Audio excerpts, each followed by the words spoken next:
The views and opinions expressed in this podcast are those of the individual co-host and do not reflect the official policy or position of the Firearms Radio Network and or their employers. Viewer discretion is advised. This is especially true on our live shows.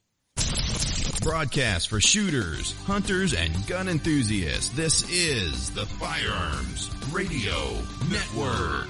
The bandwidth for this episode of This Week in Guns is sponsored by Patriot Patch Company. PatriotPatch.co. Welcome to This Week in Guns. This show is brought to you by the Firearms Radio Network and Patriot Patch Company. And this show offers commentary on the latest firearms industry news, information, and buzz. I'm your host, Sean Herron, and it is my pleasure, as always, to introduce our panel tonight. First up, we've got a veteran, but also a veteran of the show. He's a Second Amendment advocate, professional rabble-rouser, author of American Insurgent, and host of the Matter of Facts podcast. His name is Phil Rabelais. How's it going, man? Going fine, man. But how about yourself? Doing good. Glad to have you back, buddy. The quarantine treating you all right? Yeah, we're rolling with the punches like everybody else. All right, good stuff, man. Next up, we got two guys, one room. First up, you know him from CN Arsenal. Did I say CN Arsenal? Sorry. CN Arsenal, primer, YouTube videos, historian, everything else in the universe. His name is Matthias. What's up, man? Hey, I brought my attorney because the last couple times it came on your show, it got a little heated. Honestly, it's probably not a bad idea. And that guy sitting next to him is Matthew LaRosiere. He's the director of legal policy at Firearms Policy Coalition and a shit poster. What's up, man? How's it going? I've been outed. Great to see you, man. Glad to have you guys. If Matthias says anything that's against the rules or whatever, I don't know. Just plead. What is it like? Plead the 14th Amendment. I don't really know. I don't know law. I know bird law. We got all the implements to plead the second in here, so I think we're good to go. Perfect.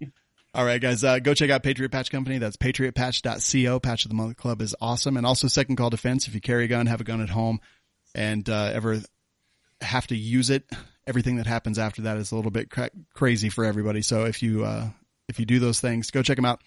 And just look at their plan, see what they have to offer. They make sure that you have legal representation, and they even pay damages if you lose.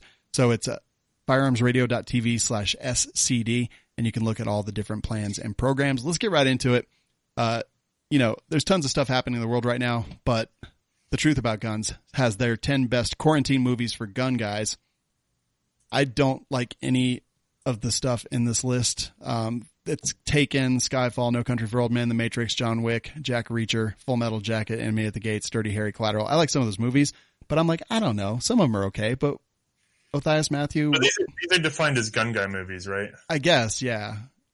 I'm not a huge movie buff, but the only one that stood out in my mind was Enemy at the Gates. Was the one that a lot of people are inspired by to start collecting. Mm-hmm. But otherwise, those feel like movies with guns. Yeah. No Country for Old Men is an interesting inclusion. Yeah, because it's not a gun. It's a gun, a captive bolt pistol. Yes. Yeah, you know how we all run around with those. I kind of want to, but yeah, I don't know. I didn't think that maybe John Wick, because it's like 3-gun the movie, but I don't know. I didn't really feel a whole lot about that. Phil, what did you think? Was there anything that you would recommend instead? Yeah, Heat. Yeah, Heat. Actually, yeah, good tactics. Val Kilmer. I mean, look. Anybody that hasn't seen Heat, that is like they should show that in film school for the correct, proper way to film a gunfight. Obviously, somebody did their homework on things like small unit tactics, leapfrogging, tactical reloads. But it's a wonderful film. It's beautifully shot, and the bank heist scene is legendary. And the fact that it's not included in this list is odd, considering some of the things that were included. Yeah, I totally agree. I feel like they just Googled gunshots in movies or something, and then they just put the first 10 results. I'm not sure. I mean, some of this stuff, I don't know if it's gun guy films, but I mean, Dirty Harry, I'll give you that one. Enemy of the Gates is great. Full Metal Jacket, I'm a Stanley Kubrick nerd, so I'll go with that. Some of this stuff, I don't know. Yeah, I don't know either. Matrix is maybe like a gun guy film if you're a gun guy smoking PCP in your living room. I don't know. If you're making a gun guy movie list, I think we start to be clued in on the idea that it's supposed to be a story of a man and his guns. Mm-hmm. There you go. What about Shooter with Mark Wahlberg? I mean, that's kind of a gun guy movie. I don't know. I mean, I can tell I can't watch Zulu without holding my Martini Henry. That's actually a good movie. Like literally, whenever I see it on AMC or whenever it's on, I go and I get it. Right. James A in the chat or in the live comments just said Tremors and Heat. Really not on there? I agree. Tremors is pretty great. Tremors is a gun movie. Yeah. Tremors is another good one. Yeah.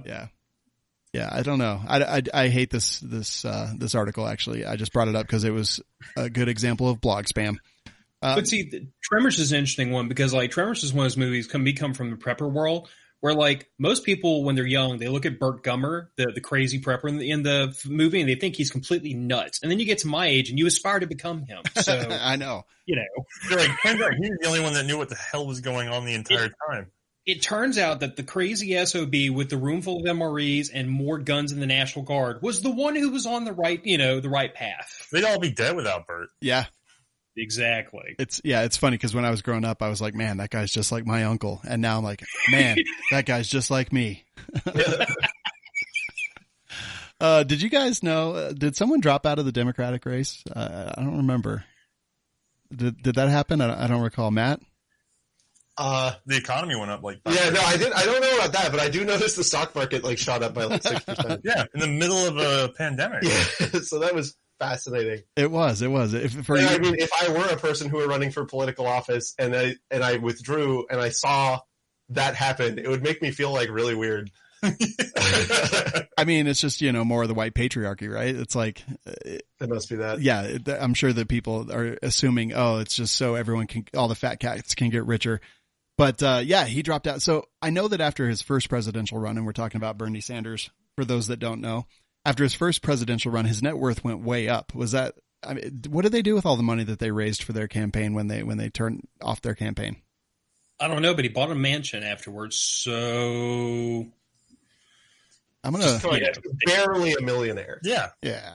I mean, I'm going to run for office just so I can buy like a Corolla or something. On the plus side, Congress got a raise. Yeah. Oh, right. What was it? $25 million for like raises and administrative stuff. Yeah. It's good stuff. Practice social distancing, go hunting. Here's another article from the Truth About Guns, but I don't mind some of them. There's a lot of hunting down in the nation, a lot of state parks being closed, things like that. Hunting's been on a downward trend in the United States for quite a while now. And with the quarantine, it seems like hunting would be a great thing to do, go out in the woods kind of by yourself, track animals, hunt them legally, do all the conservation stuff that's associated with that. But so much are being closed down. A lot of areas are being closed down. A lot of out-of-state permits are not being issued. Like, I get that a little bit. They don't want to hold, I don't know. I'm not sure where I come down on it, but it's not that surprising. But I think that people hunting would be kind of a good thing. Phil, what do you think? I mean, I'm kind of weirded out by this because I don't have a direct dog in this fight because I'm not a hunter personally. I am an avid camper and hiker, though. And like my own state, Louisiana, shut down all the state. They shut down the state parks. You can still go to them, but you can't actually camp in them. And my point of view was, I'm like, wouldn't I be social distancing a little bit better if I were the only person in a campsite? Yes. And like the nearest campsite's 20 feet away from me. So I'm well more than 6 feet away. I'm getting plenty of sunshine and fresh air, which they said was supposed to be okay for us. Yeah. But they shut down the campsites. I don't know. I mean, some of the response to the coronavirus, I think, like, we can debate whether or not it was justified, and some of this just starting to seem capricious. Yeah. Oatman and Law Dude, what do you guys think? It's kind of an interesting thing because what is the government's duty in keeping those things open, right? Because when you think it's a park, it's just like a plot of land, but they do kind of have a duty to provide for safety and security and maintenance of the park. And so, I guess the main concern would be if we've sent our park boys home, right, because they're not essential, then who's there to make sure you don't get knifed or poisoned or whatever? So, but that's how much responsibility when you want to take when you go hunting. But so I think what he's saying is that you and I would wander in a national park camping, and we would say, yeah, I'm bringing everything I need in here. I'm going to be properly hydrated and fed, and I'm going to be armed, so I don't have to worry about animal attacks or people attacks.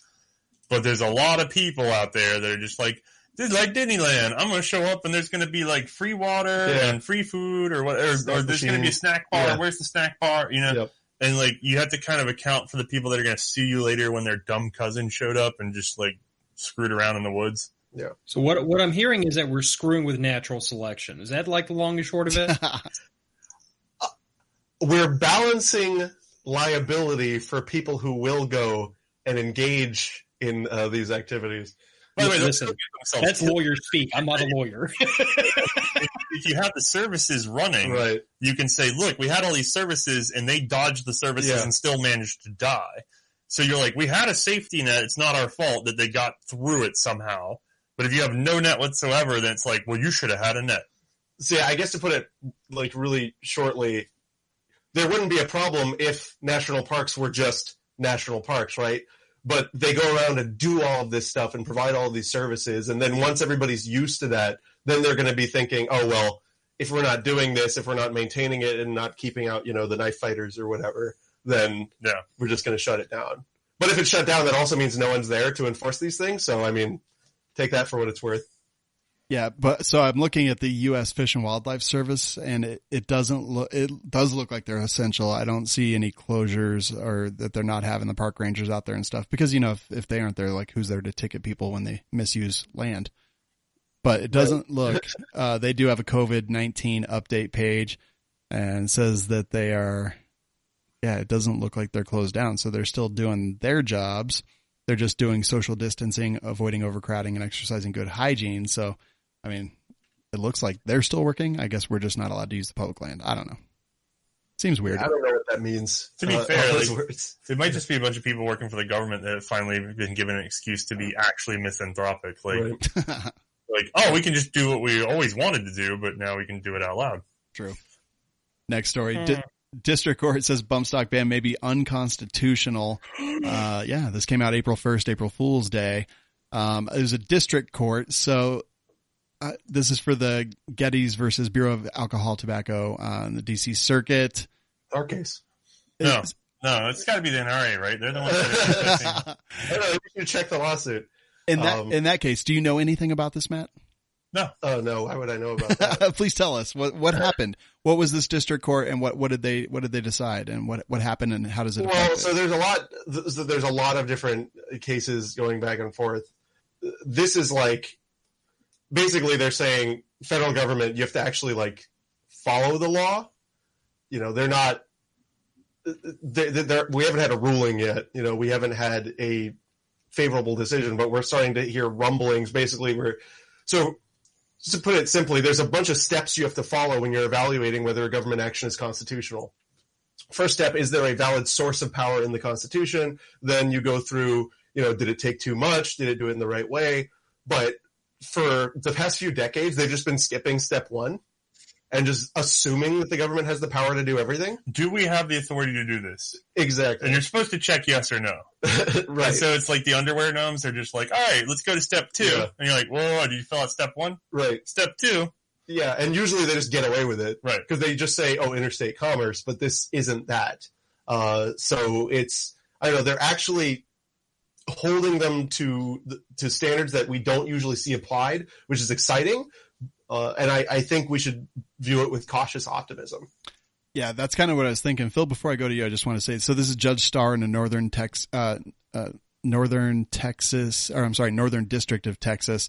And this all does have to do with like police power and stuff like that. And there's, in Judge Starr's, writings here, it says, the federal government here raised the talisman of police power 31 times in its motion to dismiss and an additional 19 times in its reply. This seemed unusual to the court because the court had thought the police powers were power reserved for the states, not for the federal government. Fearful the court was wrong, it turned to the first place one should always turn to with such questions. The Constitution, Article 1, Section 8, enumerates the powers of the people gave to the federal government at our nation's founding. The tax power, the borrowing power, the commerce power, the naturalization power, the bankruptcy power, the power to coin money, the postal power, the maritime power, and the war power. None of these powers is the police power. It felt like a pretty snarky response, which I love. But Phil, what are your thoughts on this whole thing? I mean, since you've taken a lot of my the steam out of me already by quoting most of this. My bad. I mean, I could just say no, duh, and we can move on. But No. We've just read the whole thing, and we've had somebody who was working on it. Now you tell us about it, please. No, I mean, I'm not going to editorialize on this. I'm just going to say that, like, y'all are cautiously optimistic. I am completely cynical when it comes to government admitting they're wrong. And I'm also equally cynical about, even if the courts determine that this is unconstitutional, I have no faith that it will actually be reversed. And I only take that point of view because of U.S. v. Miller, which is the court case I love to bring up for people that didn't pay attention to it. I mean, it was, 60 years before I was born. But I mean, in U.S. v. Miller, the argument was basically raised by the government in an attempt to defend the National Firearms Act that we could defend any and all firearms that did not have a military purpose. That was the justification for NFA managing the stand. And now here we are all these years later, and now they're banning everything under the sun that is or is not useful for a military or militia. They're banning full autos. They ban silencers. They're trying to ban semi-autos. They've tried to kick the legs out from underneath ARs all this number of times, and they're completely ignoring U.S. v. Miller to do that. So I guess my point of view is at some point it's like, okay, if you want to take and ban bump stocks because it allows a semi-auto to shoot like a machine gun, which is stupid because we all know that's not how that works, fine. Go back to U.S. v. Miller where it says if it has a military purpose, it is protected by the Second Amendment and it cannot be regulated, and unleash machine guns. And then you can have all the damn bump stocks after that. I will third pin my AR tonight if you repeal that stupid law. Well, if you're a bold man, there's always Google and a drill press. But I mean, let me just push back a little bit. Miller is an interesting and often misunderstood case. I mostly agree with your reading of it, but let me push back on you something there. Are machine guns banned? Oh, if you want to get super technical, I suppose not. See, that's the thing. Back then, when they passed the NFA, they wanted to ban handguns. They wanted to regulate handguns. And that didn't come out because they understood that handguns were super effective. That came out under political pressure. Yep. They didn't ban any weapons, not even machine guns, rocket launchers, or anything, because they didn't believe they had the constitutional power to do so even then. But what did they do?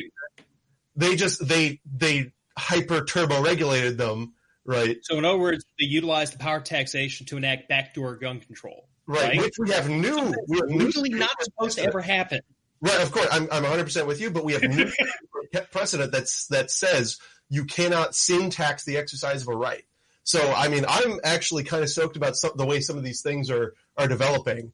And, I mean, I think you're right. We do need to revisit Miller and also revisit the militia clause, because militias are a core protected purpose of the Second Amendment. And if you were going to form a state militia, which is something that was every state had a law, like a militia act before the ratification of the Constitution, it's clear that you need to have effective military-grade firepower to be able to form a local militia. Yep. And I'll concede, they didn't ban.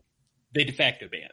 Right. No, well, that comes later, though. So you have this taxation issue, and then what you do is you turn the screw on that until it becomes an effective ban. And this is something Matt and I have talked about a lot lately, and I'm hoping that it's weird because, I'm a historian, I have an apolitical show. But there is something I've noticed the more I get into my work, and he and I have been talking about it a lot lately. We're even trying to find a term for it.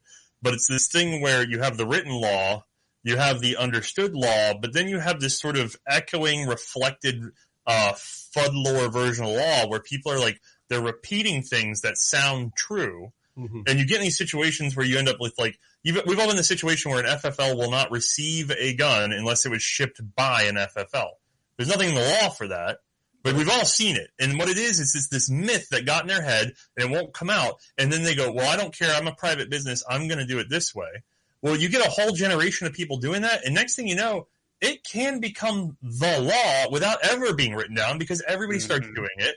And then in administrative circles, they just go, well, yeah, you got to do that. Mm-hmm. And finally, 100 years later, somebody goes back and says, that was never written that way. And like, well, we've been doing it, so, no, we're not changing that. Or they can just sneak it in and actually enact it at that point. Right. Yeah. Which is why I'm very forceful about, like, I always object when people say machine guns are banned, because if we accept that machine guns are banned, they will be.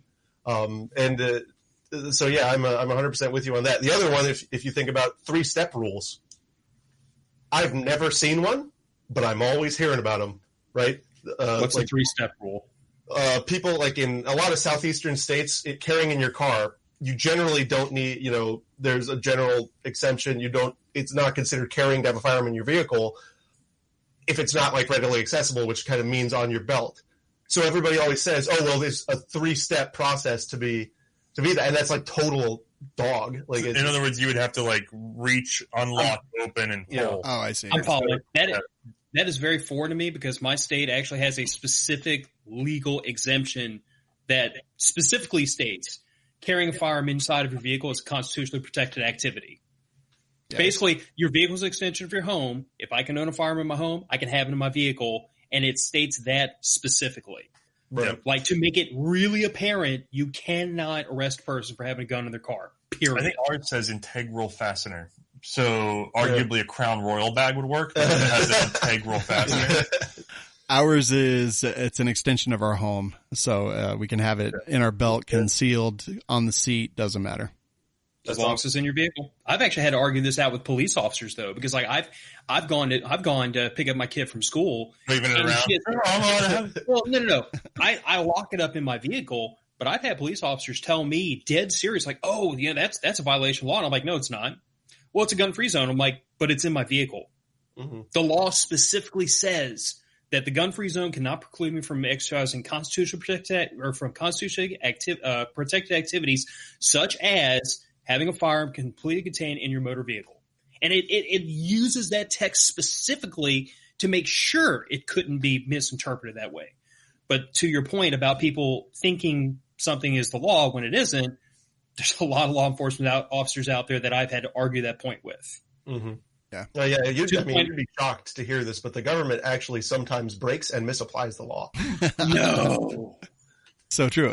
What about Brighton, Colorado? The guy playing at the park with his daughter and his wife, the three of them alone and unlawfully detained. That's a good one. Exactly. I would own a piece of that town after that was over.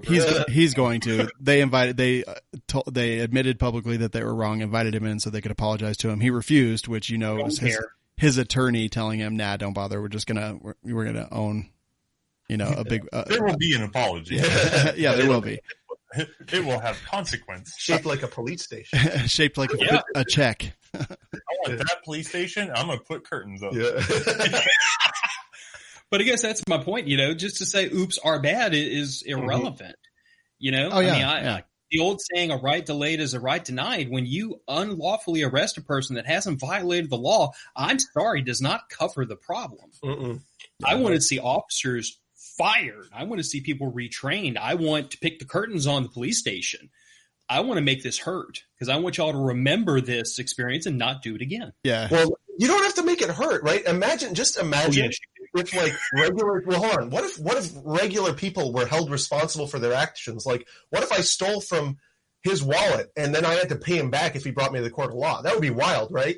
Now imagine if we also applied that same standard to police officers, where if they violate the law, you can recover against them. Wouldn't that be cool? Oh, that'd be awesome. It would. But then they'd never enforce anything. Maybe they wouldn't enforce anything stupid. Qualified immunity needs to be like put on a pyre and pushed into the ocean and satellite. Could not agree. I love having another libertarian on the show. I brought my friend to the show. Hi. Hi. Let's see. Next story. Oral arguments in the California magazine ban case went forward in the Ninth Circuit. So you guys may remember they had Freedom Week in California, allowing them to kind of get all the. Is this another one of yours, Matt? We were involved. Yeah. Freedom Week was pretty cool. Freedom Week was pretty awesome. On April 2nd, a 3-judge panel from the Ninth Circuit heard oral arguments in the same case. The district court had decided the outright ban of magazines with a capacity of more than 10 rounds violated the Second Amendment. This was written by hero Judge Roger T. Benitez. They had Freedom Week. Then what was there? There was what did they put in place that stopped that?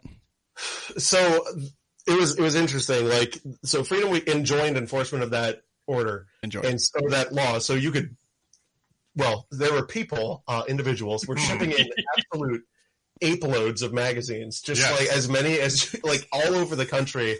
And there's literally nothing they could do about it. And so, but then because Benitez knew that the panel was going to like slap him, so he temporarily stayed his order staying the law. So it wound up, it should have lasted a lot longer. It should have lasted for months and months and months and months. But there was just so much pressure from the panel because they knew like they were beating down. So that was the Freedom Week wound up being a hard compromise. Now, doesn't that ultimately end up in a weird situation where they can't, like, before you would know if some component had existed before that happened because certain things didn't come into manufacture until later. So now it's like certain magazine styles, you can't identify whether it came in that week or not, right? Because they're undated. So that's the thing with, like, have you guys ever seen a Glock with the U cut in the magazine? Mm-mm. Those are, so if a Glock's, the back of a Glock magazine is a U instead of like a trapezoidal shape, it was made before 1992. So these magazines go for preposterous money on Gunbroker because they're legal in Massachusetts and legal in other states that had a cutoff. And so basically, or at least arguably, right. Because so, they might not currently. The law might say you can't have that come in right now, but if there'd be no way for somebody to prove that they hadn't walked. Well, so in some states, it's like if the mag, wasn't owned prior to this date, but then in California, it was like lawfully possessed. So, then now because of this, anything that existed, last year, possibly could have been lawfully possessed at that time. It'd be hard to pin anybody down. Yes. Unless they do what cops do in like the vast majority of cases and just get a confession out of you. Right. Yes. So they were talking basically about how Heller applied in this with the 3-judge panel and talking about they were going down to the question when asked if the ban could be extended from a 10-round ban to a 1-round ban. Echeverria thought that might be unconstitutional, and that is actually the appealing attorney for the state of California. So where does this put us in this situation, Matt? I think what this shows us is that there is no principle to a magazine restriction at all. Magazine restrictions are like speed limits. There's like, what is the principle difference, right, between a 50 mile an hour speed limit and a 55 mile an hour speed limit? It's just a number. And so what this is showing is they're like, 10 rounds, that protects the Constitution because, and they won't give any actual reason, right? But because we're hunting whitetail and skeet shooting. But then it's, well, if 1 round violates the Constitution, that must mean that there's some principle at play, right? You must be recognizing that there's a principle. And what the principle is, announced in Heller, is anything that is in common lawful use at any given time is constitutionally protected. Oh, this is the PSA argument. Exactly. Yeah. And so that's, I don't know if you guys know about it, but Palmetto State Armory, the reason they pump guns out the way they do is because, given the language in Heller, any weapons that are in just massive lawful ownership are constitutionally protected. So their idea was everybody needs to have an AR and everybody needs a 30-round mag because then it's protected. Yeah. So, and let's see, and this talks about essentially if California residents had access to some effective means of self-defense in the home, then Heller was satisfied and the state could ban and regulate almost anything. But I guess the question is what does effective means mean? And Phil, have you been tracking on all this? I mean, not super close because I try my best not to get too involved in California gun laws because my blood pressure is a thing and I'd like to live long enough to see 45 if at all humanly possible. So I try not to. However, see, I'm just optimistic enough about this to think that maybe some good will come of it, but I'm still cynical enough to think that there's no way on earth they'll actually rule the way they should. I go back to the idea, though, that if the Second Amendment is a thing, and it kind of is, then shouldn't the ability to regulate firearms be beyond the government's reach in any case? Like the argument that, well, we didn't ban all guns, we just banned everything but this one kind of gun that shoots 22 LR, it's a single shot, so you still have a way to have a gun, so we haven't infringed on your right. It's a dishonest, stupid argument to begin with. The form of scrutiny required to look at a proposed infringement against constitutional right is not, did we infringe upon everything but this one aspect we let you keep? It is, can we prove beyond a shadow of a doubt we had no method other than this thing we imposed to protect the public and still pay homage to this right? And that's not happening in California when it comes to gun rights. They look at the situation as long as we left you with one option, then we haven't broken the rules. And it's ignorance. Well, they're arguing it as a public safety measure. So that's the thing is you end up with this public safety conversation all the time. And by the way, as gun advocates, we get dragged into it all the time. I see people fall for it constantly about which cartridge is more powerful or how many rounds you really need to defend yourself. And I think the problem is it's framed completely wrong. You're having the wrong argument because people are like, oh, well, it's safer this way or safer that way. And the answer isn't, well, no, this is safer, that's safer. The answer is, nuts to you, it's a human right. Like in this country especially, it is enshrined as a human right up there with, voting and, life, liberty. Like it's not in the same category as, say, what you said earlier, speed limit, where we negotiate a speed limit based on available technology, average driver, and how many people die at certain speeds. Right. That's a negotiation of a public safety issue. If we had an enshrined right that said you can floor it till you die, well, then that would be a right. But we don't have that because it didn't come down as a natural human need. Well, here's my thing, though. Do we even need to get to the right? Because that's question 2 in analyzing a federal act. The first question is, where's the federal power to do the thing? Oh, back around to the first. Right? Yep. So I don't even want to talk about the Second Amendment. Show me where, in Article 1, you have the right to regulate individual intrastate conduct. Show me. Then we can talk about the Second Amendment. But no one wants to have those conversations. They want to jump right into the Second Amendment and, doing it violence, butchering it. But I want to take a step back and say, show me in these powers, which are few and defined, where you have the ability to come into my house where I have affected nobody but myself and take something that I purchased away. And see, I'm the one that usually makes other firearms owners very nervous, because when somebody brings up the whole, this gun's dangerous, my response is a wholehearted big grin on face. Yeah, they are. They're all freaking dangerous, dumbass. That's the point. Sorry, Sean, I'm not supposed to curse on this show, but I do every now and then, especially when I've been drinking. It's Friday. But the flat fact of the matter is, yes, guns are damn dangerous. That's the whole point. We weren't the right to keep arms wasn't enshrined so we could go hunting. It wasn't enshrined so we could go three gunning and sport shooting and shoot clays and go be fuds. That's not the freaking point. The point was to be able to defend ourselves against tyranny and against infringements against ourselves and our property. Period. End discussion. That's the reason. Yes, guns are dangerous. Making them less dangerous is a freaking fool's errand. It's no different than trying to reduce crime by reducing guns. The two are not linked together. And even if they were, it doesn't freaking matter. Right. The right to defend oneself is a natural right. And to remove the right to defend yourself from the equation is basically saying that your ability to maintain your own life, which we ought to all be able to agree is your most precious natural right. That right is contingent upon how much value the government places on your life because it's your ability to defend your life. And it's like I've said before we're going to have a conversation about gun control, we're going to have a conversation about putting a police officer out there in that front yard to guard me and my family 24 hours a day, 7 days a week at my beck and call.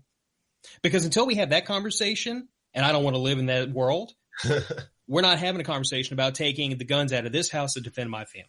Now, Matt, if you go back to what you were just saying about that conversation, stuff like the Kansas suppressor case that was Thank you. Not put forward or not heard by the Supreme Court, that just disappears. Like, it's not even a thing. So, I'm with you guys 100%. But I'm going to say something unpopular, though. That was the wrong case. That case the facts were all messed up. He admitted to acquiring it in an interstate transfer. There's going to be a case where we can go after suppressor registration, where we can go after this stuff, but it's got to be one that we can win, and one where somebody was, admitted all this stuff, to knowing a violation was of the NFA, is not the right one to bring. That said, his rights were certainly violated because, again, I don't believe that his transaction involved anything interstate. I don't believe his transaction involved any person aside from himself. And I don't believe that there is anything about a whisper pickle that is so inherently problematic that justifies locking a human being in a cage. So, yeah. Next story. FBI says March NICS checks substantially beat the previous record. This is from the No-Duh files. Yes. I mean, 3.7 million checks were performed in March, which is the most recorded checks since the National Instant Check System began in 1998. Those are not the adjusted numbers, and the adjusted numbers basically take out the states. It was Illinois that runs everyone who has a concealed carry permit through or a FOID card. through the NICS database every time. But I think it was over 2.5 million firearms, something like that. It's not a huge surprise. I constantly say, we never have to convince people that guns are the answer. We just have to convince people that no one is there to protect them, and that when push comes to shove, they're responsible for the safety of their family. They'll come to guns on their own. So this is not surprising. We have unprecedented times going on, stay-at-home orders all over the place, a pandemic pushing across the country, and people got a little bit freaked out. I am a firearms dealer. I've had a bunch of people that never wanted a gun, never thought they wanted a gun, come to me and ask, can I buy a gun? And the answer is, yeah, absolutely. Unfortunately, everyone else is buying guns, so you're going to have to wait a little bit. But it's great. It's, a lot of people. And I figure if 1%, 5% of those people actually become interested in the Second Amendment because they got those guns when all bets were off, I think that's a good thing for us overall. A lot of them, they'll end up selling them later because they'll be like, you know what? I don't need this. But, if we can convert some of those people, I think that's a great thing. Phil, what are your thoughts? It's no big surprise, right? Oh, no. This is definitely out of the no dove files. Yeah. The only thing I'm really hoping against hope is that I've heard the argument on more than one occasion recently that with all these new gunners, it's got to be a good thing, because this now means that there's all these people who had to go through background checks. A lot of these people had to deal with waiting periods. A lot of these people have had to fall victim to the gun control laws they may have supported in the past. And that's a good thing, because now they understand these are stupid laws they shouldn't be supporting. However, I'm enough of a cynic to think that a lot of these people who may have voted for gun control in the past, who've now been freaked out by these waiting periods and everything, I hope you learn from that experience, but I don't know that a lot of them will. I think when this emergency passes, like you said, a lot of those guns are going to wind up on secondhand store shelves. People like you and me are going to pick them up happily and give them good homes and adopt them. But I think a lot of these people are probably going to go right back to the stripes they had before, because if it took this to get you into the idea that you need to defend yourself, it's like I've said about prepping. I am jumping up and down, excited about the number of people who are finally excited about prepping, wanting to get a food stock, wanting to get a case of toilet paper, wanting to be able to take care of themselves for more than 2 weeks at a time without FEMA having to feed you. But if it took this to get you to prepping, we need to have a conversation about priorities. You don't wait till there's an emergency to suddenly say, I need a Glock and I need 100 rounds. Damn it, you should have done that a while ago. You should be on your third AR and friggin' 5,000 rounds by now. No, but we see that with health insurance and stuff too, where people are like, I got a car accident, I better go get car insurance. And you're like, well, it's a bit late. It's like they don't understand what insurance is. Well, it's not just that. How many people driving around with their gas light on? It's indicative of the society we live in. You remember what I said about natural selection, though? If we just stop screwing with natural selection and let the gas lights stay on until they run out of gas on the side of the road, maybe then they'll start to learn. But as long as we keep reminding them, hey, tap on the shoulder, your gas light's on, you need to take care of that. Hey, all these scary things are happening. You need to go get a gun to be able to protect your wife and kid from getting shot and stabbed in your house. As long as we keep doing that, they're not learning.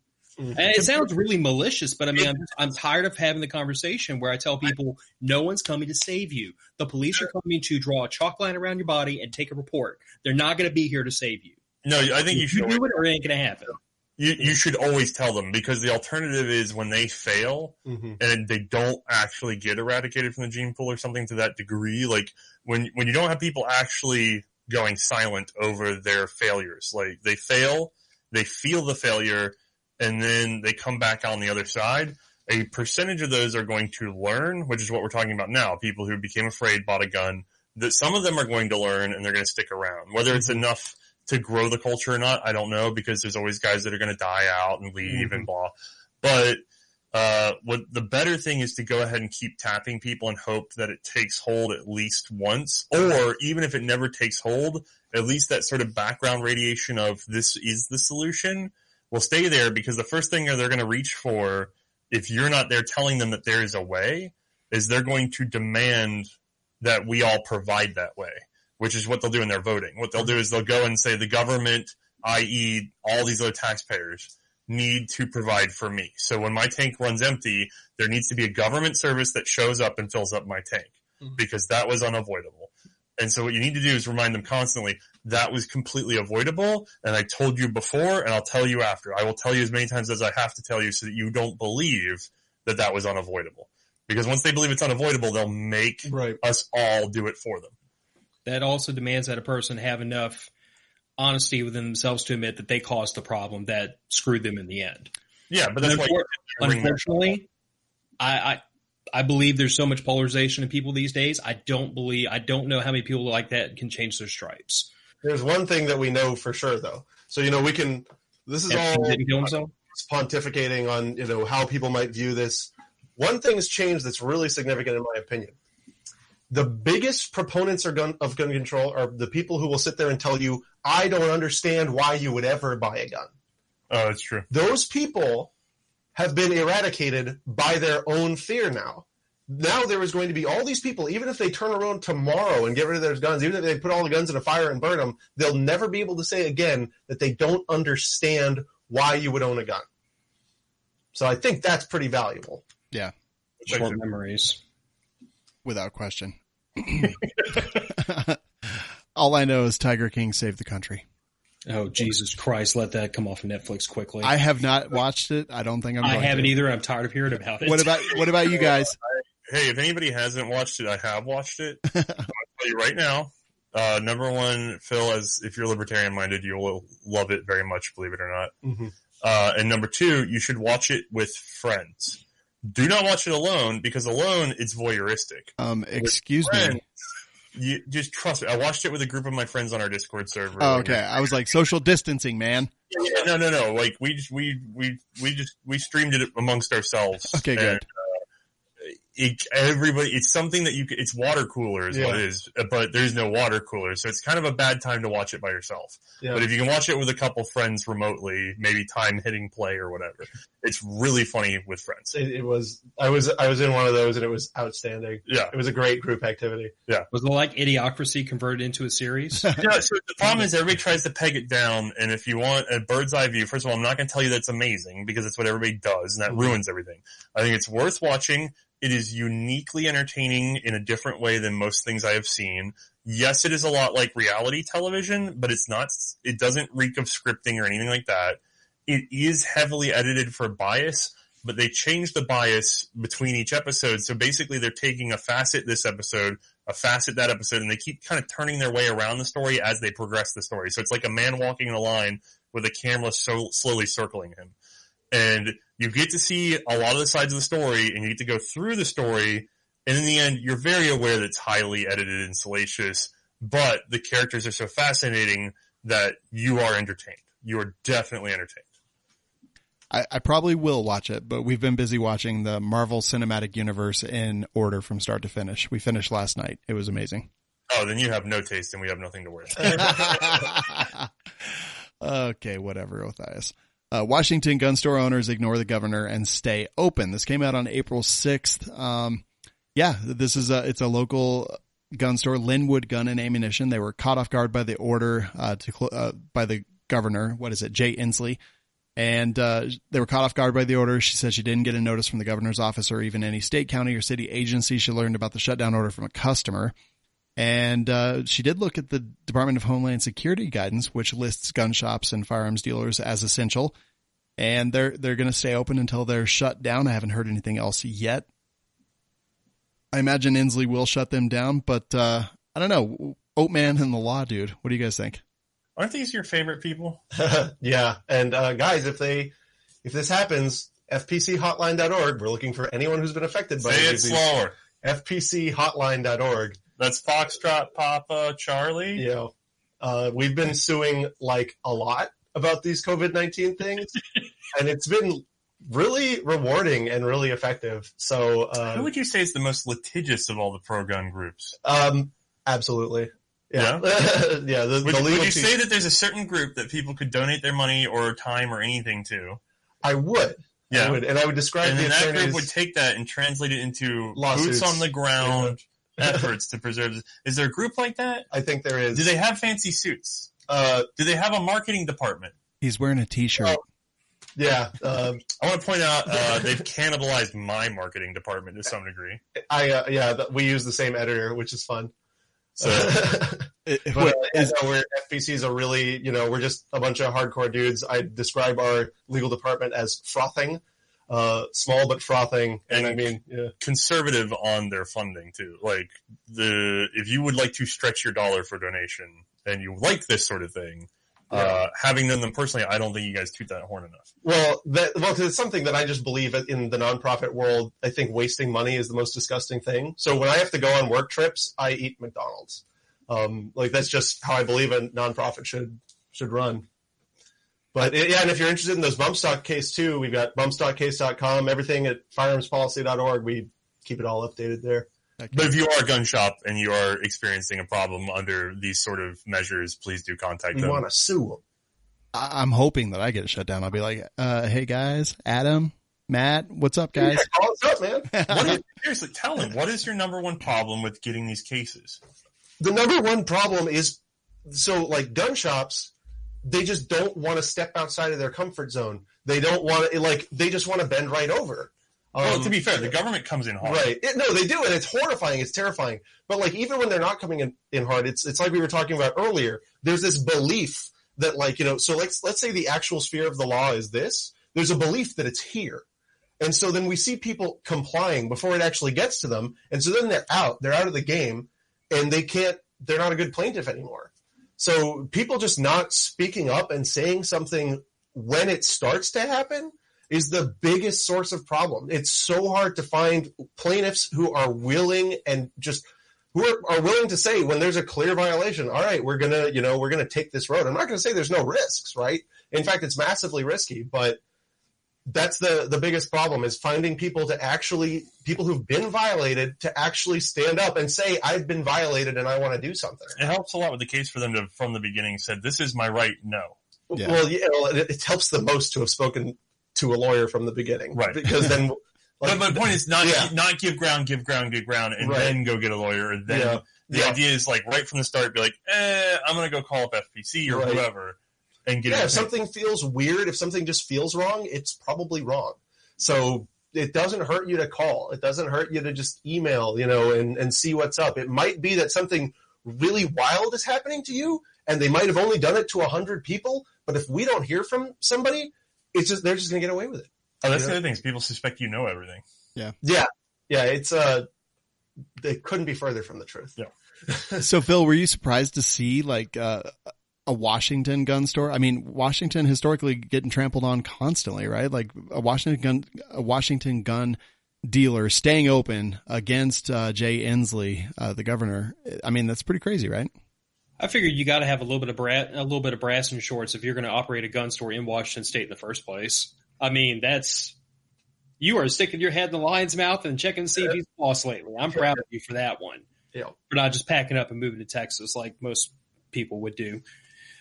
But I mean, honestly, I go back to the same point that Matt has raised several times. It's like, someone explain to me why the government at any level has the ability or the authority to force private businesses to shut down for any reason.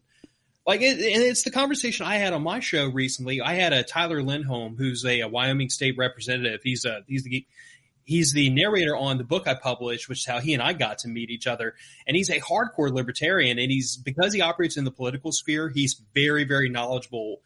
And we had him on the show and asked him, before we even have a conversation about what's an appropriate response to this pandemic, can we have a conversation about where does the government derive the power to do all these things? And he was kind of in our boat. I don't understand how they can in a lot of these cases. It's a completely separate conversation from what's necessary or what's appropriate. Do you have the authority to do this? Well, for the state to say gun stores closed down for any reason, I cock my eyebrow and I say, do you even have the authority to do that? Yeah, we got to name it. We got to figure out a name for this thing, which is the wave of believing that they have the authority and therefore they do. You're almost like, it's almost the police superpower. It's like Terry Pratchett rules for gods. Everybody believes in them, they exist. Yeah. So you've sort of you've created something out of pure belief, and there's no real backing for it. So it's questionable whether curfews at all are constitutional. That's an open question that hasn't got to the Supreme Court. Because guess what? They're not litigated that often. But now we've got everyone everywhere effectuating a curfew on randomly different parts of the population. I mean, that doesn't sound like equal protection to me. I don't know about you. So that's one question is that people aren't asking, because if you ask this question, you get called a COVID denier or whatever. I'm not denying the seriousness of the problem, right? But it's an open question whether the government can order anyone to shut down at all, right? Not even getting to the exercise of the fundamental right question. Do they have this power? It's like I always say, do they have the power to do that? States have a lot more power than the feds, but I don't know if you can just say, no, don't be a person anymore because you don't work in XYZ. I mean, all I'm saying is show me in our nation's founding documents where that power exists, and we can have a conversation about whether or not it should. But we can't even get to step one, like you said earlier, to even ask, do you have the power to do this? We're paying people to do it, so we must be able to. Right. Yeah, well, I mean, we wouldn't have hired those guys if we couldn't do it. But we have thugs that close the stores, so we can do it. You guys?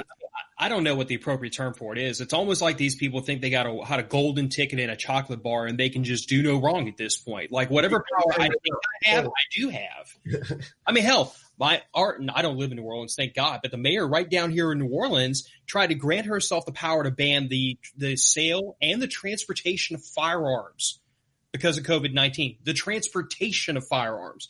And someone asked me why I was so upset about that. I'm like, you don't understand. Transportation is a legal term. Like it's a legal term. There is language where you can define within the legal sphere what transportation means. I can't take a firearm and put it in my vehicle and drive down the street with it according to what she's saying, which is a direct violation of state constitution.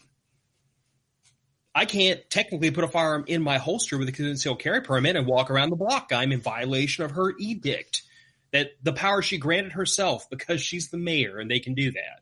Hey, Sean. It's worrying. I'm really sorry I let all these libertarians on your show. Are you kidding me? Like, this is the best. This is my favorite show that I actually might even continue hosting this show now. Just because I'm having so much fun. To be fair, y'all can blame Ben for me because he's the one who invited me. No, I really enjoy it. Like this. I invited both of us. That was a bad call. This is what I want. Like this is fantastic. Don't apologize for perfection. What you guys are talking about is like the Fudgeist, and like not Fud as in like the old dude wearing the safety vest. It's like that. Fudgeist. Yeah, it's like it's the fear, uncertainty, and doubt zeitgeist. It's like, you know, the Fud lore, right? Yeah. Guns. Mm-hmm. It's like I can go with Fudgeist. We did it. Yeah, you coined it. You've done it. Boom. Good What's job, up? son. Thanks. I've been thinking about the whole show. I was like, I want to contribute something. And also, for the record, I just donated $50 to the Firearms Policy Coalition. So Thank you, I recommend everyone else out there Sandwich. go do that right now. We can use that to sue somebody. Yeah, exactly. Let's keep talking about stuff like this. Ohio Gun Store is actually offering text ordering and curbside delivery. So this is one of the positive things. I'm sorry, the story comes from NRAfamily.org, but this is a Blackwing Shooting Center, and they're doing just that. I think that's awesome. I think this is how life should be in general. What do you guys think? Starting with Matt and Othias. Well, I think that I have a new investment opportunity. Now, we're going to need a decommissioned Wendy's. And we're going to need a cashier at the first window. Okay. And the second window, we're going to stretch into a 50-yard lane. You get your gun and ammo at the first window, and then you drive up to the second window, and that's when you can test fire. So you just boom, boom, boom, boom, boom. And then as long as you're fine, you're off you go. If you got anything else, you got to go all the way around. I got two windows. Yeah. If you decide to franchise that, holler at me. Right? I'm in. We'll call it the drive-by. Now, total sidebar, we have these things called drive-through daiquiri shops down here. We could open up a drive-through daiquiri shop and a drive-through gun store side by side just to make people go crazy. I love it. I just figured out what state he's in because I have been there. And that's everywhere. Oh, really? Yeah. Well, when I did say right by New Orleans, I figured that would have been the hint. I didn't even hear New Orleans earlier, but that was the most striking thing about Louisiana was like, May came back and was like, we got daiquiris. What? And she's like, from the drive-thru. I can always tell I've met somebody from like that hasn't been down here very long when I mention drive-through daiquiri shops, and I get the most perfect, honest, brain-locked look on their face. Just it's almost like a stroke, but the one side of their face doesn't slide down. Like you can tell that all conscious thought has ceased between their ears because they can't put the words daiquiri and drive-through together in a high or otherwise. If it makes you feel any better, you know who was with her when they did this? Because they went in a separate car. Who? Curator of Springfield National Historic Site. Okay. We found daiquiris. That's awesome. That is actually wonderful. Let's just talk about a topic. There's multiple stories about this, but what about, so a lot of criminals being let free because of coronavirus concerns. And then we see like people, Brighton, he was detained for 10 minutes, not actually arrested, but we see things like that happening. Like what is going on? And Texas judges, and they're actually some pretty harsh criminals that they're letting free because of this stuff. Where does like public good overcome, like removing these prisoners from a place where they're probably just going to get coronavirus?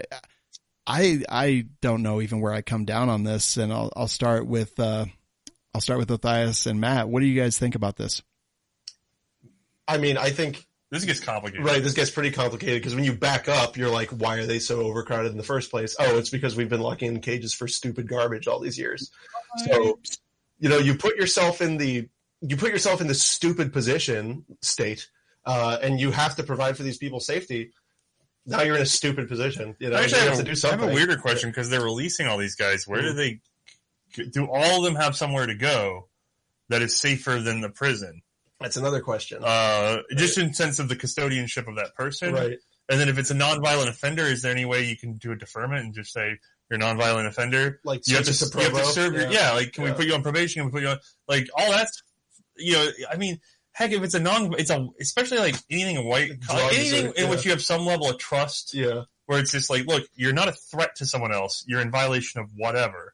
First of all, I have doubts about why you should be there to begin with. Right. But even so, can you not say, okay, well, you're furloughed, come back to prison later? You know what I mean? Like, right. And I feel like we never have that gray area talk. We either do or don't do, and that's all we ever do. Well, it's because people disagree on the theory of punishment. Right. Right? Like, are we rehabilitating them? Are we punishing them? Or are we, disincentivizing future crime? That's when all of this is so murky and broken, you wind up with weird problems like this. And guess what? When you get a weird problem, there's no,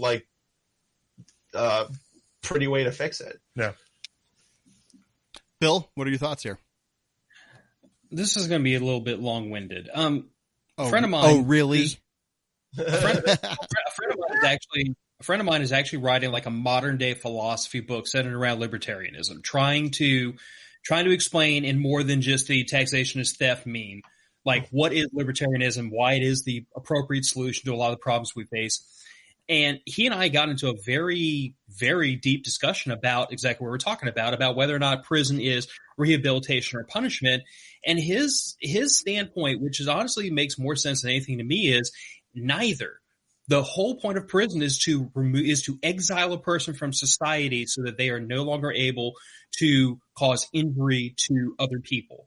Like if a person has committed a violent crime, they've indicated that they are unable to exist in polite society and they are liable to infringe upon the life or the liberty or destroy the property of another person.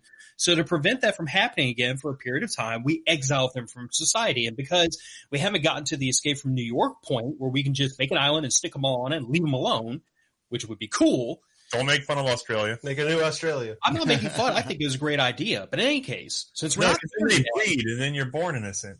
You should neuter them and put them on an island.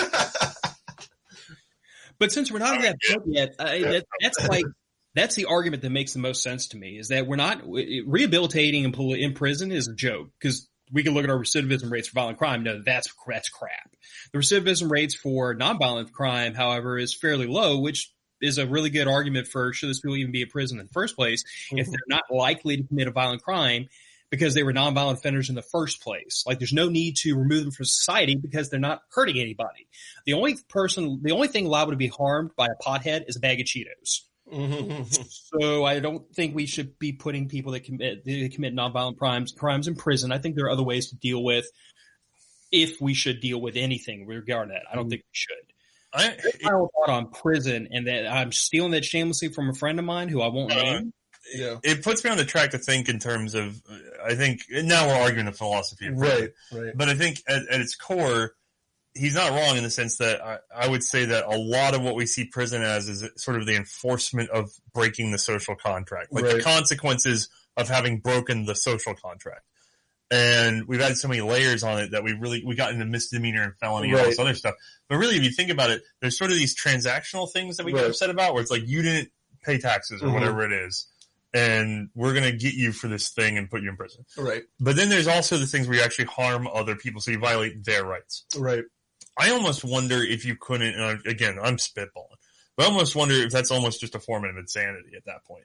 Because you see people once they've committed that kind of act, they're far more likely to just be that kind of person that can commit that act. Like it's a threshold of some sort. Yeah.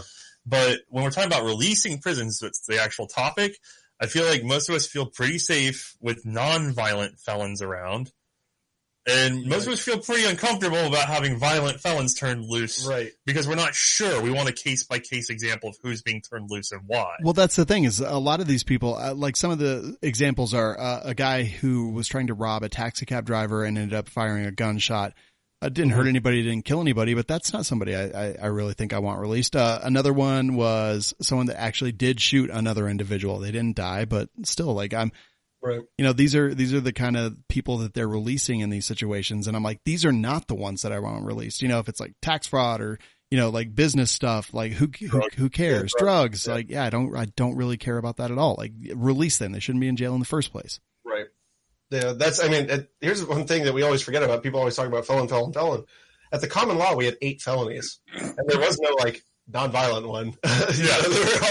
They were all involved you doing horrible things. Right. You either violated somebody's rights or it was a civil matter. Right. And so like the only reason we put people in jail, I mean, really, if you want to back out and go theoretical about the law, the only reason we put people in jail is because they don't respond to financial incentives, because there are certain people who you just can't take money from. Which again, probably an insanity kind of thing. Exactly. So I think you're right. And if we go with, we put people in prison because they need to be exiled, well, then the natural follow-up question is, okay, well, then why is the dude who got a lobster that was too small there, right? Yeah. So if we don't agree on a philosophy of prison, it's going to look really stupid. I saw that comment pop up, by the way. Yeah. Tony Simon said just because a person was convicted of a nonviolent crime doesn't mean they aren't violent. It means that it wasn't a crime it means that it could be a violent person who is convicted for a nonviolent crime. Right. Which the same argument also cuts towards anybody that has been convicted of anything. They could have committed a violent crime and not been caught. The unfortunate thing is the problem with that argument, and by the way, hi Tony. How you doing, buddy? The problem with that argument is going to be the only real indicator of violence is previous violence. Right. And if we don't have a conviction for violence and you're assumed innocent under the law, you are a non-violent offender in the eyes of the law. Right. You know? Now, whether or not we release somebody and then he does violence, unfortunately, we don't have a method for tracking that aside from creating a sort of pre-grill. Yeah. So that's the problem is like, yes, that can happen, but that doesn't protect their rights or any of ours in the same situation. Yeah. So like if you think red flag laws are a bunch of nonsense, well, then you should be very concerned if you hear yourself talking about, oh, well, who knows? They're just going to do this on another day or that. Well, to be fair, I think he's talking about like pleading down to the charge. Oh, yeah. So like there's also a countervailing tendency to overcharge in the beginning so then they can offer you the carrot, right? Like a lot of times a prosecutor will know they can't get you for the max, but they'll try to pin it on you and then, look at the sweet deal I gave you. You know, if we keep this podcast going for about 4 more hours, we could fix the whole criminal justice system. Yeah, I'll get rid of it. So family. I did want to bring up. I have to go. I did want to go back to one thing you mentioned, though, Sean. The gentleman who was playing catch with his daughter and wound up getting arrested. Yeah. The gentleman who was paddle boating in the freaking Pacific and ended up with 5 police officers, showing up to arrest him because he was violating the stay-at-home orders.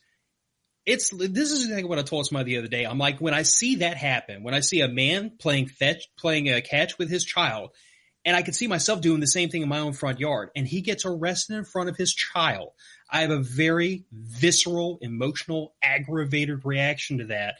Because my point of view is like, you're going to tell me that me playing catch with my child is so freaking dangerous. You're going to take me, all these officers are going to respond. You're going to handle me ungloved without PPE and possibly expose me to coronavirus because God knows who you've been in contact with today. You're going to put me in a prison cell with several other people who I don't know what their status is as far as whether they've been exposed or not. Then you're going to release me home to my wife and child to possibly bring that virus that, by the way, is super dangerous. That's why we're going through all this, back into my home to expose them because I was playing catch with my child. I have problems with all this. My BS detector goes off the scale at that point. Well, there's so many problems. First, they didn't arrest him. So here's what happened. So in Colorado, we have a stay-at-home order signed by the governor as an executive order, which does become law temporarily until that executive order expires. So, but they are encouraging us pretty much daily to get outside and get some exercise and go to parks and hike and run and jog and things like that. And this park had a sign that basically said closed except for groups of under 4 that are observing, any necessary social distancing orders. So they were there. That family was there. 3 people playing t-ball in the park, enjoying the sun, enjoying Colorado weather, was completely fine. The officers came up. We have a stop and identify law in Colorado, which means that for them to actually ask you for your identification or for you to provide that identification, they have to have reasonable and articulable suspicion that you have committed a crime, are in the process of committing a crime, or are going to commit a crime. They had none of those things because they were completely there legally according to pretty much every letter of the law that I've been able to find. So there was no reason for him to give his ID. He didn't give his ID. He didn't provide that for any reason. They did handcuff him and put him in the back of a police cruiser for 10 minutes. So it was an illegal detention. It was no longer a consensual meeting between those two. They actually moved into the investigative. And then I assume that someone in their chain of command finally realized that this was a terrible idea and that they had really made some mistakes. And they let him go and they let him free. And he went home with his wife and daughter. But at the same time, damage has been done. Civil rights have been violated. This is, if I was an attorney, I would assume, based on the things that I know and have learned, that this would be kind of a really good opportunity to make some money. And the real problem there is why they felt it was necessary. Right. Because he wouldn't provide his ID, which is just absolutely ridiculous, especially in Colorado. To my will. It's really, but see, it seems like, honestly, it feels like one of those pride situations. Yeah. It does. And we get into that a lot when you talk about, this whole thing. There's tons of YouTube channels out there that talk about this stuff constantly, and I may or may not watch some of those and just try to learn from them. But they didn't have any reasonable or articulable suspicion that he was committing a crime. They told him to go home, and he didn't give them his ID, and it was an ego thing. 100%. Yeah. Had to have been. And by the way, not to that degree, but we've all been drawn into feeling those sort of things where it's like, but I'm me, you know? And I think one of the things that you learn as you mature is how to let go of that and to be like, well, if there's no harm, why am I feeling this? You know, other than actually protecting yourself. Right. Especially if you're projecting onto somebody else. Why are you doing this? You know? And institutionally, why is this being allowed to happen? Which it sounds like it wasn't. It sounds like once somebody became aware of what was happening, they went, what are you doing? Stop doing that. Yeah. So. Yeah, but when I see that kind of behavior and that kind of personality exhibited by law enforcement officers, my immediate assumption is there's something socially happening within that department that makes that behavior and that personality acceptable. Because if that was one cop who tended to overstep the bounds and everybody else was saying, dude, you are way out of line, he wouldn't be there for very long. Yep. So the fact that this had to get up to that level, whether it was a supervisor or so on and so forth, before somebody finally exercised common sense and said, let him go, the fact that it got that high tells me there's something going on in that department that makes this behavior acceptable. And it is not acceptable to stop and question and badger a citizen who is doing no harm.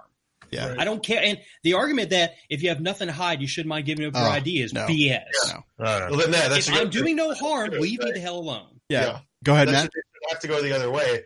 And I think you're completely right. And I don't think the question is whether the culture of that department allows that behavior. I think it's often more likely that it encourages it. And I've heard of people that get, like you were saying, there's the one bad egg that gets washed out.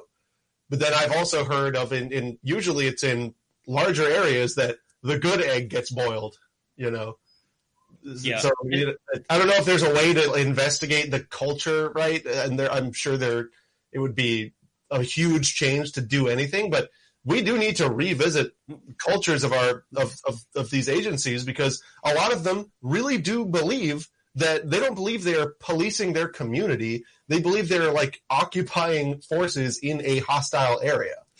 And that's a cultural thing. And the thing is that like I hate to ascribe motive to action. I don't want to make that charge, which is why I'm intentionally stopping short of they promote this behavior, but it's pretty obvious it's being permitted.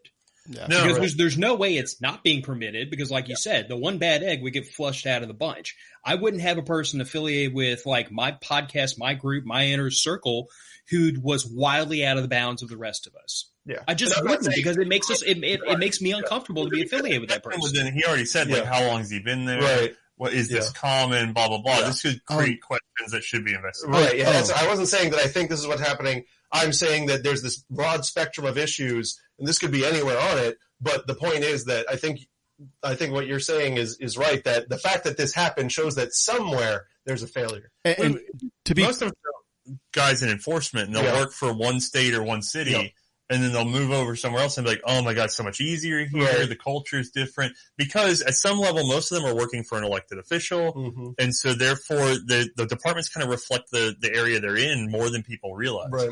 And so, like where I'm at, we know someone who's an officer, and he was talking to me about, no, we're bringing in this policy and this policy and this policy, and ever since the COVID thing, their policies are actually about lessening how much they're, I'd say harassing, but I'm saying that more like. We don't interacting. We're not going to, not even interacting, but they're doing things where it's like, we're not going to pull people over for this. We're not going to pull people over for that. And it's like, we're really whittling down what we're doing. And even a lot of the departments are pushing back on the elected officials and say, we're not going to enforce these things for like, any sort of idea of, locking people in their homes. They're like, no, we're not, that's not our job and we're not doing it. You're not going to get us to do it. So there's always going to be guys that's like, the culture is X or Y. And so I just don't want people thinking it's being applied universally. The fear is, in this one case, is this one guy who got a little proud? Right. Or is this indicative of some sort of abuse? Well, what you have to do is you have to go look for other instances of this pride coming out. Yeah, there's a little bit of institutional stuff here because there was between 3 and 5 officers. It just so happened that like an ex-city councilman was there in the park also. Cultural. Yeah, recording from a distance, like, what in the hell are they doing? And, but yeah, 3 to 5 officers. So, I mean, this seems to me clearly institutional. Yeah, this is at the point you have multiple officers all signing off on this. You're losing the argument for maybe this is one bad apple, because if it was one bad apple, the other 2 would have slapped in the back of the head and told him, stop doing that. Well, not necessarily, right? We have the bystander effect that's an actual thing, right? Like people don't want to be the stick in the mud when they're around their other people, right? Like they don't want to. Or their department might have a sort of a custodial thing where it's like, well, that's this guy's thing. Right. The most I can do is call the sarge and wait. Yeah, you know what I mean? Like maybe they were watching going, I can't tell him no because we're same rank. I got to go call Sarge. That's another thing that can happen. See, on the one hand, this is one of the reasons I didn't go into law enforcement after I was enlisted. On the other hand, that argument cuts no weight with me because doing the right thing crosses policy. No, it does. If you have to do something obviously stupid, and bullying to a citizen who's not harming anybody to follow policy, the policy is freaking wrong and you ought to stand up for it. Right. But they may have by going through their channel, because to do so directly in front of that guy might have caused a worse situation. I would like to know more about this is what I'm saying. Yeah. Well, and also, like, I mean, insofar as oath breaking is concerned, I mean, all lawyers take an oath to uphold the Constitution, right? There's also just a culture. Yeah, but nobody trusts them. There's a culture of just like ignoring the oath. So, Yeah. Although, just one more thing, Sean, then I'll shut up and let you move forward. No, man. But this whole conversation is being had about like things that are going to be enforced or not going to be enforced, and how they're dialing down enforcement of these minor crimes and how they're doing all this. It really raises the question of why in the heck are y'all enforcing it in the first place if it's not that big of an issue that all of a sudden, now that we have a new situation, we're not enforcing it. I mean, it really begs the question, like, if you're going to say, okay, I'm not going to bust that guy for rolling the stop sign because it's not that big of a deal, then why'd you bust him 6 months ago when he was rolling the stop sign? If it was dangerous before, it's dangerous now, isn't it? 9/10 of it is Karen. Oh, God. It really, like, it's so weird because people get in the conspiracy of, like, monies and all this other stuff. And don't get me wrong, there's corruption, there's money, there's stuff like that.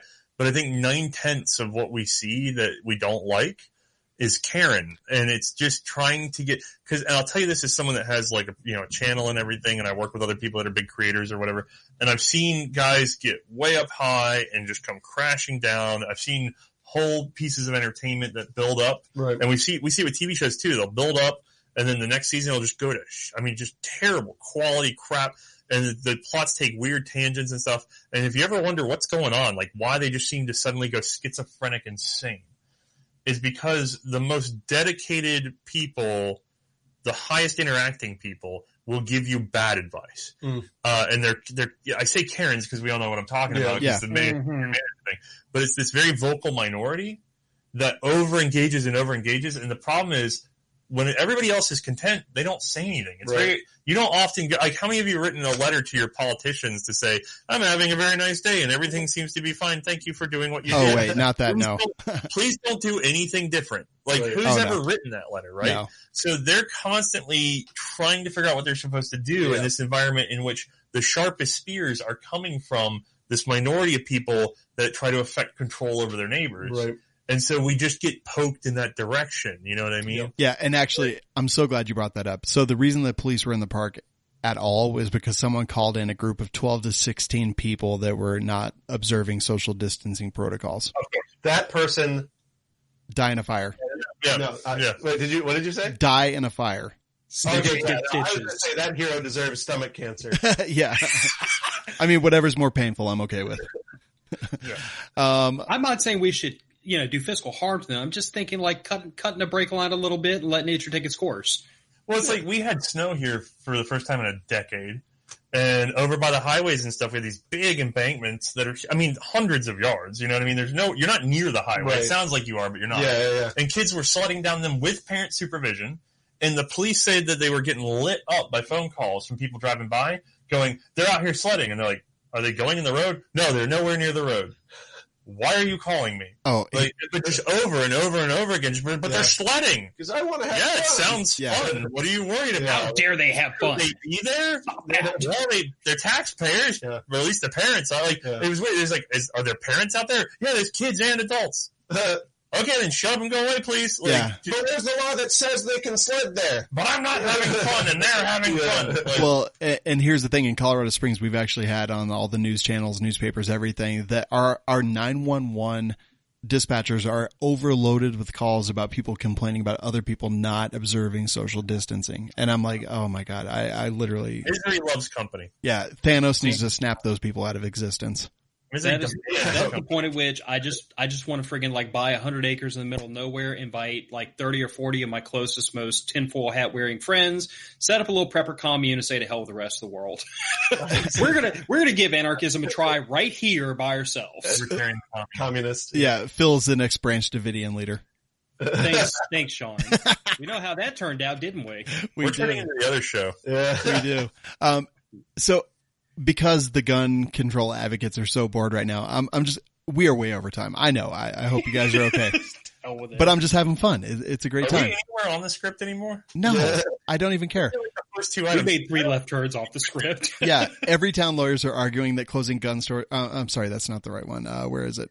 They're talking about because of social distancing guidelines and the pandemic and everything, the ATF is not doing their gun store or their firearms dealer inspections, and they want them to do that, which is just crazy to me. They say that they should step up gun store inspections during the COVID-19 buying surge. So this is Kyle Ann Hunter, Vice President of Programs for the Brady Campaign to Prevent Gun Violence. Let me speak directly to the Brady campaign for Thank a minute. you. And Please. I'm giving honest and real advice. Please do. Shut up and don't remind the gun stores you're there, because every kitchen table FFL that's overloaded right now is probably screwing up some of their paperwork. Wait 3 to 6 months and then go get them if you really want to do this stupid plan, because that's when they're going to forget that they didn't get. No, as a matter of fact, wait at least 2 years. Because the problem is, you're going to go after them right now, and you're going to be like, oh, you didn't have this guy sign here. Oh, crap. Well, I'll go call him because it's been 3 days, and he's right over there. Right? No, if you want to annoy a gun store, go after them 6 years into it. You know what I mean? Like, when they have to be like, does he still live at this address? Crap. You know what I mean? That's when they get annoyed. They don't need advice. They think that they're striking in the middle of a panic, and that's going to make it worse. And it's like, Right. no, it really It's won't. being annoying. They'll be on Yeah. the ball even, but you're making them do their homework better. They they're are. like, yeah, I have to make copies of those. Thanks. Yeah. Thanks, Brady. Thanks, Brady campaign. And like, I've been reading and replying to a lot of this dog excrement that they've been putting out lately, and like, I feel like it's all written by first-year law students. It's so amazingly bad because guess what? Every single case they cite is in a first-year textbook.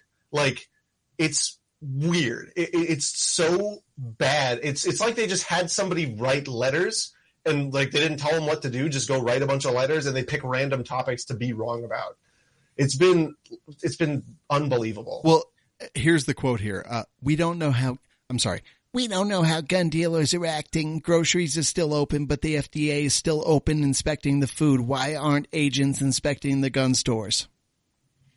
They are. Yeah, it's at the same rate they always were. Yeah. Are they? I mean, I know somebody getting audited right now. Oh, okay. So they are. Yeah. Yeah. Everybody knows somebody, right? Yeah. I've known a few that went through some audits. I know that they're doing new FFL interviews. They're doing those over the phone now, whereas my guy showed up in a hoodie and jeans doing it. So it's like no different. Like he could have done it over the phone easily. It didn't matter at all. Did he have the black Impala? I don't know. I didn't see what he was driving, but he walked by and I actually got a little bit on alert because he was just so casual. But I mean, it makes sense, you know. I didn't care. Like I didn't know. He's a good dude. He did his job, and I got approved. So whatever.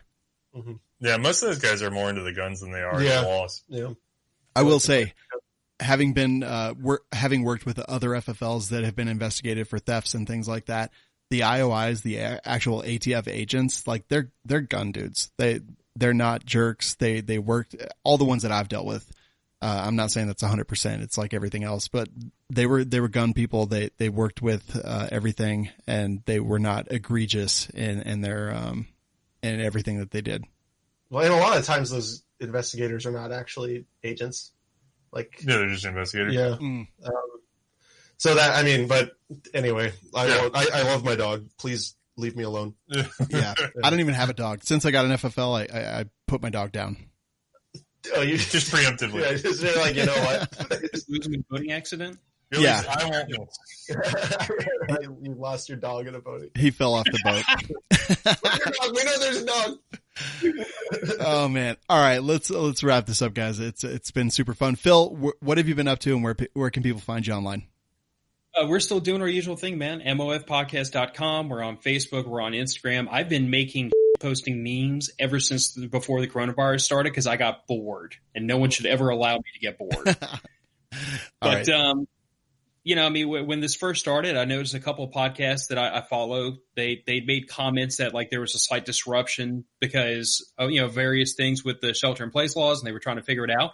I came out and put up did a live stream on our page and said, we've been here for 3.5 years. We're still here. We're going to stick around. I mean, this is the time when the message about prepping and about self-reliance and about being able to protect yourself and take care of yourself, this is when it needs to be heard. And I saw one person in the chat who I believe is actually in my group. He made the comment that he's always been a gun guy, but he only recently came into prepping. I'm going to tell you that if you own a gun for self-protection, you're a prepper and you don't even realize it yet. Yeah. Like, why do you own a gun to protect yourself if statistically you're liable to go to your grave and never having used it in anger? I was thinking you own a fire extinguisher. Yeah, difference. But I guess that's my point. I tell people all the time we talk prepping, but we don't get into like the zombie apocalypse, really wacky stuff very often, unless it's tongue in cheek.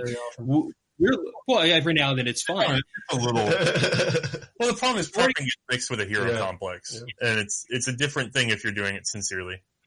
Yeah. But the majority of the time we spend talking about prepping, we're talking about everyday emergencies: hurricanes, floods, blizzards, job loss, freaking economic downturns, hyperinflation. We talk about things that happen. Just because they don't happen to you every day doesn't mean they don't happen every day to somebody. Well, people used to think that way, right? Well, I'm going to tell you, there's a whole bunch more people thinking about it today than there were 60 days ago. Oh, yeah. Once the toilet paper runs out. Yeah, people start freaking out. They hate that. Totally agree. Why the hell toilet paper got so thin on the shelf? I got into a fight about toilet paper a week before it disappeared. No. So, Othais, you actually had some good to say about... Geez, what show am I on? Hold on, I'm sorry. Total entendre? Yeah. You got me and you think you're on the other one. Now. Yeah, I'm sorry. No, you said you were talking about just-in-time manufacturing and all that, and I was like, yeah. Oh, yeah. You've been on that. Yeah. The problem is everybody freaked out about toilet paper, and then I saw memes everywhere about why is everybody buying all the toilet paper. They weren't. If you go to the grocery store and purchase, let's say on average, everybody combined hit the grocery store for 20% more groceries in a week than they normally would. Well, everything's just-in-time manufacturing and just-in-time delivery now because carrying inventory is rough. Mm-hmm. And so especially something like a grocery store, and actually afterwards I talked to some people that said I stock at a grocery store, and yes, the paper goods, there's almost never any in the back because they take up so much space.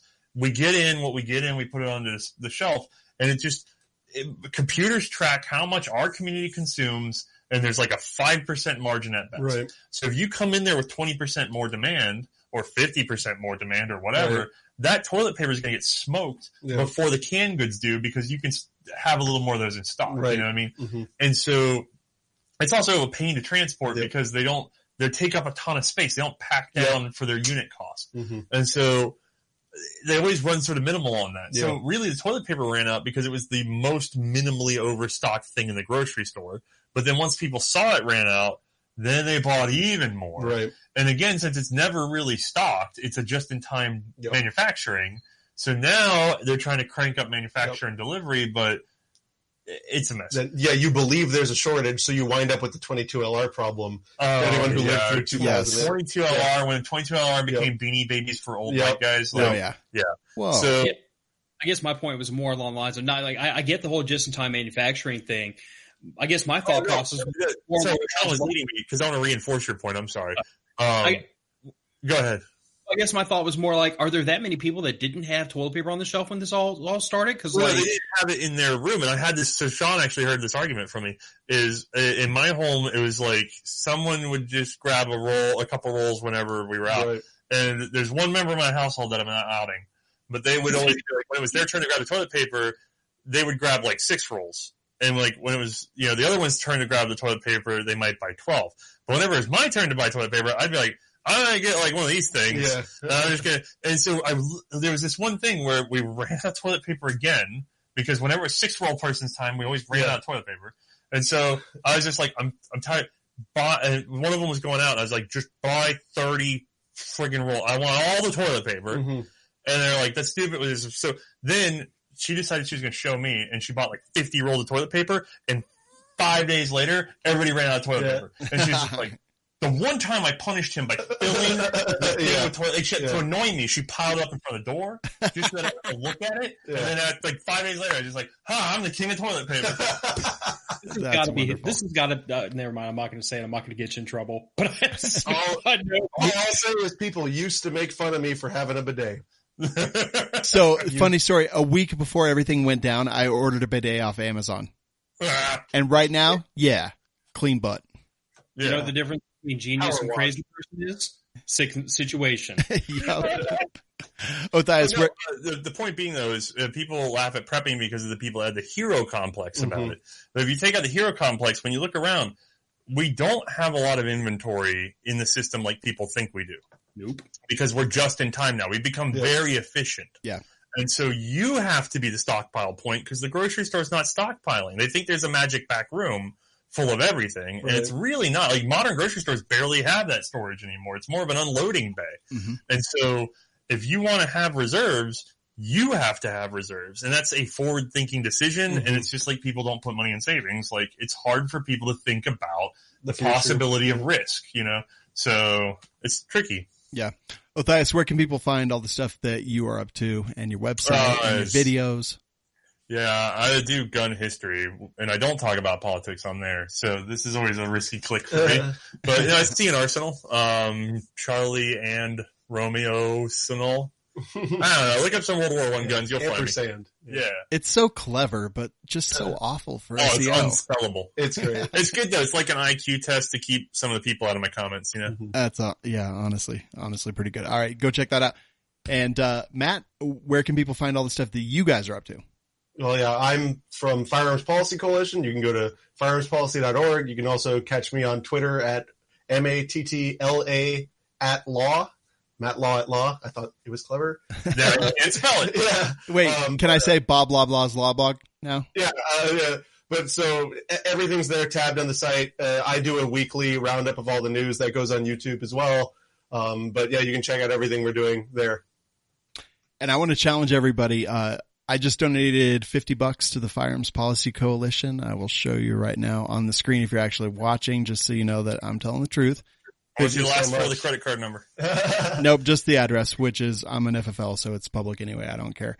But I want to challenge everybody out there. Go donate to the FPC, Firearms Policy Coalition.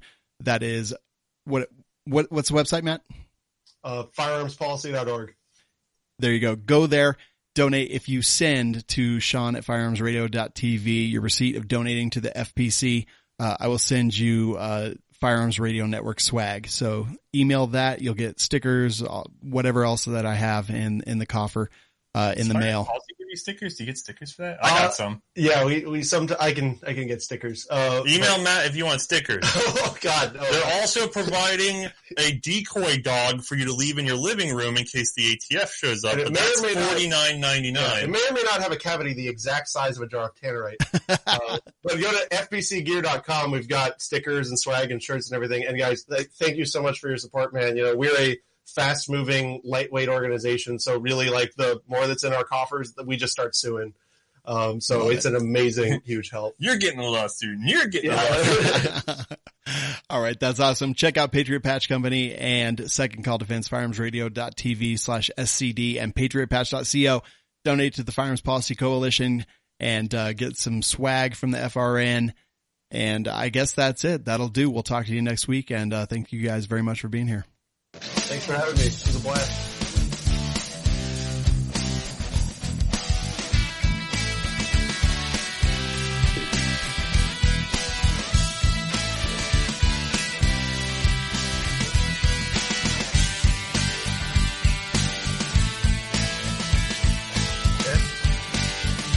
Pushing the roof, poking the roof.